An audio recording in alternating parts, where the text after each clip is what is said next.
така се направи шоколад. От това, което е отгоре, тази мезерия, реших да направя розов шоколад, който той се е разтекал и е станал като слайм.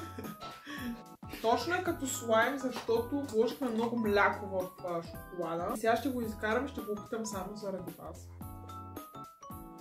Не е лошо. Обаче не е стегнало, не знам защо.